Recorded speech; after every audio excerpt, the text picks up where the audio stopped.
Welcome to the continuation of our discussion regarding the Finalist Theorist. Now we will be discussing about the theory of categorical imperative by Immanuel Kant. But before that, let us have a brief summary of John Stuart Mill's utilitarianism. So according to John Stuart Mill, when a man regards a particular human action as a good or bad, depending whether or not the said human action brings happiness, then he subscribes to utilitarianism. Popularly known as the greatest happiness principle, utilitarianism holds that happiness is the very yardstick of morality. Those actions that bring happiness are considered morally right, while those actions that inhibit happiness are considered morally wrong. As Mill stated in his work Utilitarianism, the creed which accepts as the foundation of morals utility or the greatest happiness principle holds that actions are right in proportion as they tend to promote happiness, wrong as they tend to produce the reverse of happiness. By happiness, it is intended for pleasure and the absence of pain. By unhappiness, it is intended for pain and the privation of pleasure. From this point of view, actions are neither inherently pleasurable or merely instrumental.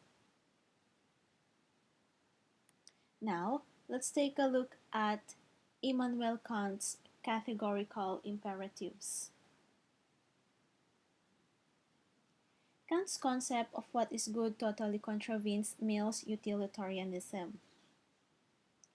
Where Mill's theory of utilitarianism holds that happiness or pleasure or the avoidance of pain is the only thing that is innately good, Kant adheres to the philosophical belief that only good can be considered good per se or without qualification.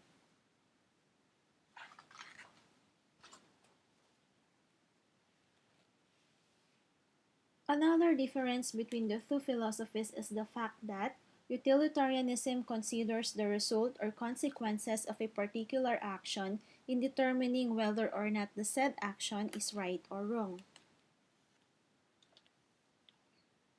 Kant, on the other hand, argues that an act is good not because of certain consequences that occur in its performance or on the basis of its end result, but because of the willing that accompanies the act.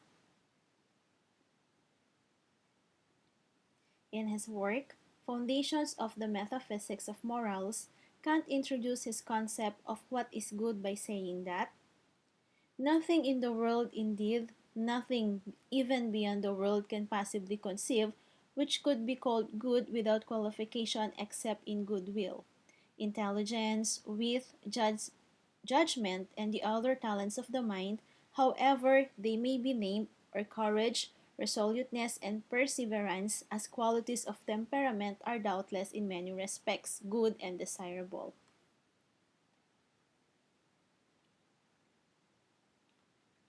The foregoing qualities, however, may turn into negative and harmful characteristics when the will that employs these traits is not good itself. Goodwill corrects the mind and protects it from the repelling influences of arrogance and pride. It constitutes the prerequisite for one to be worthy of happiness. To exemplify goodwill, Kant introduced the concept of duty. According to him, duty comprises the notion of what is good with certain limitations and impediments. He enumerated the three propositions of morality related to duty. They are as follows. First, to have moral worth, an action must be done out of duty. So let's take this example. Jake takes care of his computer because it is his duty to do so as its owner. He does not think about why he should do so. He only wills the performance of his said duty. In this way, his action attains moral worth. Second, an action done from duty does not have its moral worth in the purpose, which is to be achieved through it, but in the maxim by which it is determined. This means that the purpose for an end for which an action is done would be of no moment as far as the attainment of moral worth or value is concerned. The worth of your actions would depend not on any other condition or means, but on the principle of the will regardless of the ends that can be fulfilled through the performance of the said action. Then we have the third. Duty is the necessity of an action done from respect for the law. In explaining this, Kant averred that although one can have the tendency to obey law in order to attain the objective of the proposed action, one does not have any respect for it precisely because obeying the law in this instance is a mere consequence or incident and is not an activity of the will. To illustrate this, we have this given example. Chito buys genuine and branded software not because he wills it, but because he is acting in compliance with the law against piracy. It is probable that at the back of Chito's mind, he actually wants to buy cheaper copies of the software he needs, but the law impedes his desire to do so. According to Kant, to duty every other motive must give place, because duty is a condition of a will good in itself, whose worth transcends everything. Kant's philosophy went beyond the popular moral to the metaphysics of morals. He begins his piece as follows. Everything in nature works according to laws. Only a rational being has the capacity of acting according to the conception of laws, that is, according to principles. This capacity is will. Since reason is required for the derivation of actions from laws, will is nothing else than practical reason. If reason infallibly determines the will, the actions which such a being recognizes as objectively necessary are also subjectively necessary. That is, the will is a faculty of choosing only that which reason, independently of inclination, recognizes a particular or a practical necessary.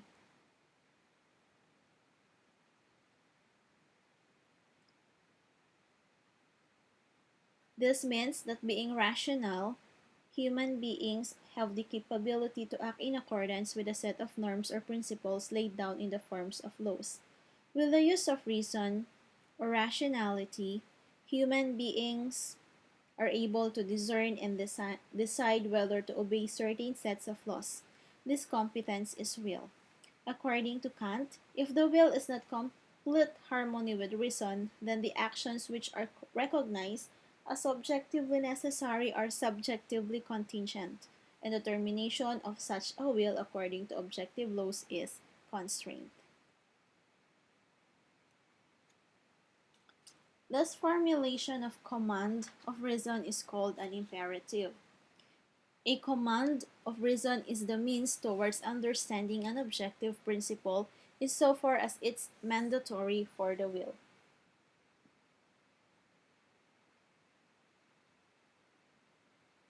As earlier stated, everything in nature works in consonance with laws.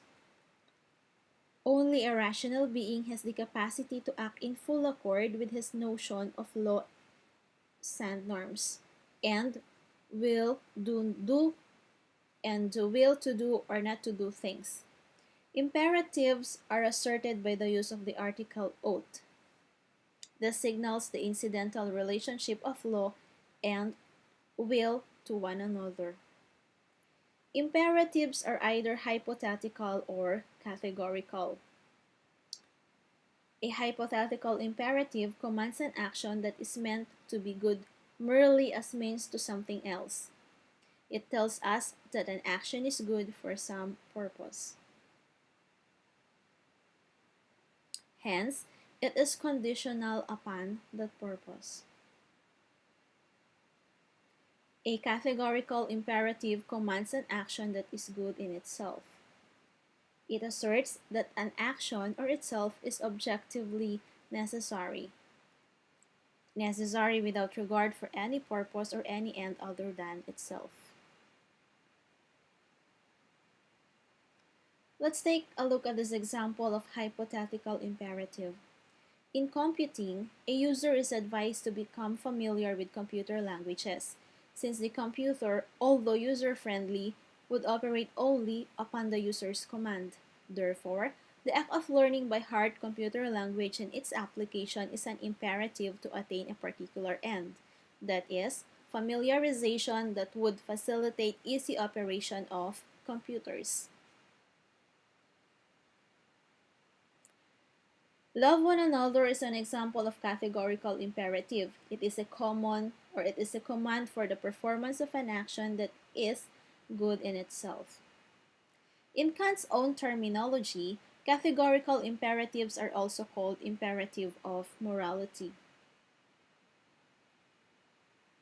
He then proceeded to illustrate how categorical imperative operates. Categorical imperatives do not operate in and are not applicable to divine or holy will. The latter transcends all limitations. Here, the oath is not applicable as the will appropriately stands in accordance with the law.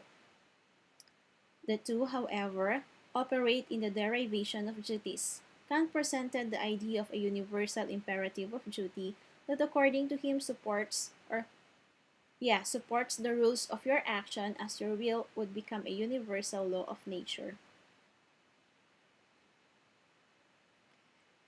For instance, let's take a look at this given example.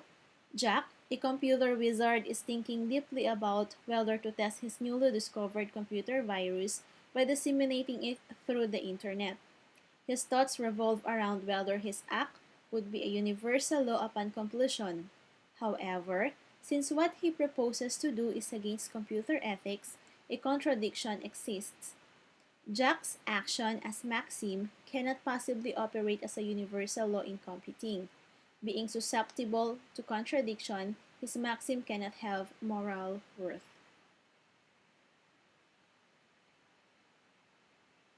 Thus, imperatives affect only actions and the end for which they are commanded, but not the will.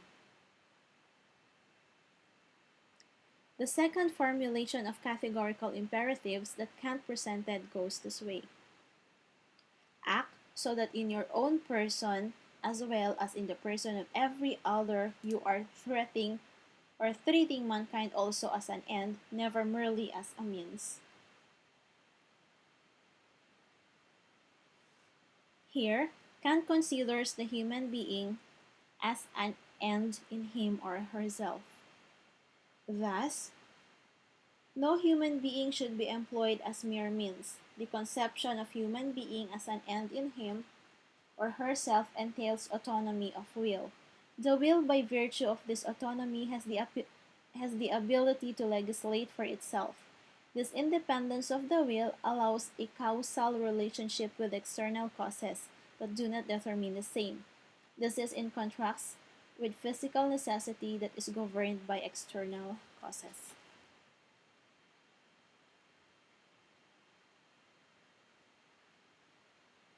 Well, to conclude, Kant declares that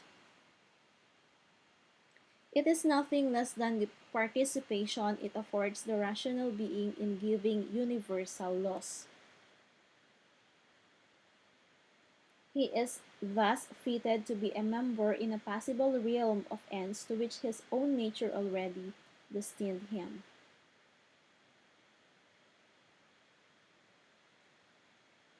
For as end in himself, he is destined to be legislative in the realm of ends, free from all laws of nature and obedient not only to those which he himself gives.